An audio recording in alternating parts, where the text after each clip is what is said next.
नमस्कार। आज अपन बात करेंगे कुछ टर्मिनोलॉजी जो अपन ऑब्स्टेट्रिकल एंड मिडवाइफ के अंदर पढ़ते हैं और बहुत इंपॉर्टेंट टर्मिनोलॉजी है। हर एग्जाम के अंदर इसके बारे में क्वेश्चंस पूछा हुआ है। जैसा कि आपके सामने लिखा हुआ है कि पहला जो टर्मिनोलॉजी है ये है period of viability. Period of viability किसको बोलते हैं कि यदि एक महिला जो है वो प्रेग्नेंट है और प्रेग्नेंट होने पर उनका जो बच्चा प्रेगनेंसी है वो ये करती है कि अपन किस हद तक ये करता है, depend on the country to country vary करता है। जैसे मान लीजिएगा हर एक कंट्री में वायबिलिटी पीरियड अलग होता है। वायबिलिटी पीरियड को मैं आपको देसी भाषा में समझाऊं तो आपके देश के अंदर मेडिकल फैसिलिटी कितनी है, यानी कि किस हद तक बच्चे को यदि जन्म हो जाए, कितने समय से पहले बच्चे का जन्म हो जाए तो अपन उस बच्चे को बचा सकते हैं। तो ये एक मेडिकल फैसिलिटी को बताता है। मेडिकल फैसिलिटी के अंदर ये बताता है कि अपन बच्चे की कितनी डिलीवरी पहले हो जाए तो भी अपन इस बच्चे को बचा सकते हैं। इंडिया का जो वायबिलिटी पीरियड होता है वो 28 वीक है। हमारा देश का जो वायबिलिटी पीरियड है वो है 28 वीक। इनकी इंडिया में 28 वीक से यदि पहले बच्चा पैदा हो गया तो इतना यहाँ मेडिकल फैसिलिटी नहीं है कि बच्चे की जान बचा सकते हैं। 28 वीक के बाद में हम मेडिकल फैसिलिटी के द्वारा इसको बचा सकते हैं। हम एक एग्जाम्पल तौर पे बात करें कि जैसे एक है कंट्री ए, कंट्री बी और कंट्री सी। कंट्री ए का मतलब है कि वहाँ पे वेल डेवलप कंट्री है। कंट्री जो है बहुत अच्छा डेवलप कंट्री है, वहाँ पे मेडिकल फैसिलिटी सारी एडवांस फैसिलिटी है। जैसे मान लीजिएगा यूएसए है और सारा जो एडवांस फैसिलिटी है उसके अंदर बच्चे को बचाने का जो क्षमता है वो 20 हफ्ते तक का है।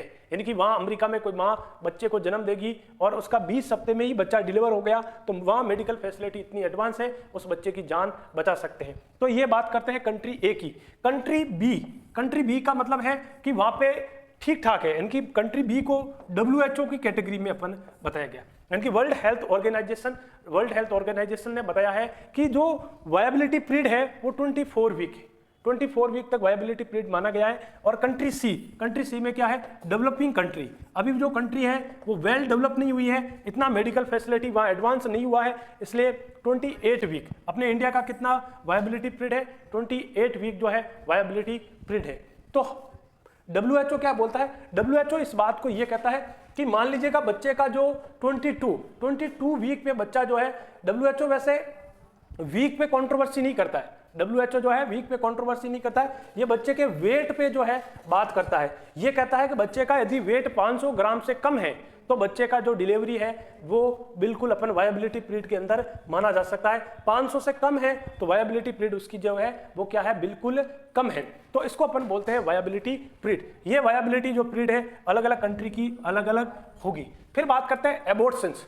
एबॉर्शंस किसको बोलेंगे, एबॉर्शन उसको बोलेंगे बच्चे का जो वायबिलिटी पीरियड से, बच्चे का डेथ जो है वायबिलिटी पीरियड से बिफोर हो गया तो बिफोर दी वायबिलिटी पीरियड। तो वायबिलिटी पीरियड से पहले बच्चे का डेथ हो जाना ये अपन बताते हैं कि ये उसका क्या हो गया, एबॉर्शंस हो गया। और इंडिया के अंदर वायबिलिटी पीरियड कितना सप्ताह बताया, 28 सप्ताह। तो बच्चे का जो डेथ है वो 28 हफ्ते से पहले हो जाना उसको अपन क्या बोलेंगे, उसको एबॉर्शंस बोलेंगे। एबॉर्शन उसको बोलेंगे।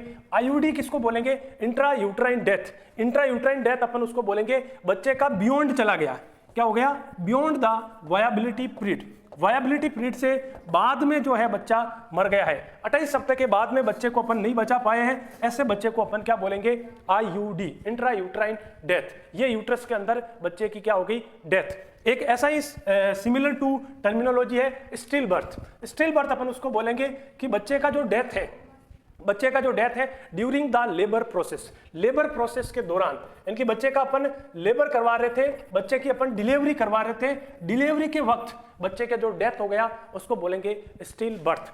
स्टिल बर्थ ये इंडिकेट करता है कि डॉक्टर जो है एक्सपर्ट नहीं है, मेडिकल में आपको नेग्लिजेंसी की गई है, इनकी आपने सही से डिलीवरी को कंडक्ट नहीं किया है। IUD भी बताती है कि आपने सही से मदर को ऑब्जर्वेशन नहीं किया है तो बच्चे की डेथ हो गई। और एबॉर्शंस जो है, एबॉर्शन का वायबिलिटी पीरियड यानी कि ये मेडिकल इक्विपमेंट एंड फैसिलिटीज के बारे में बताता है। तो ये अपन ने एक बेसिक जो जानकारी है, हर एग्जाम के अंदर क्वेश्चंस जो पूछे हुए हैं उसके बारे में अपन ने बात की। एबॉर्शंस क्या है, वायबिलिटी पीरियड क्या है, इंट्रा यूट्राइन डेथ क्या है और स्टिल बर्थ क्या है। आई होप सो आपको समझ में आया होगा।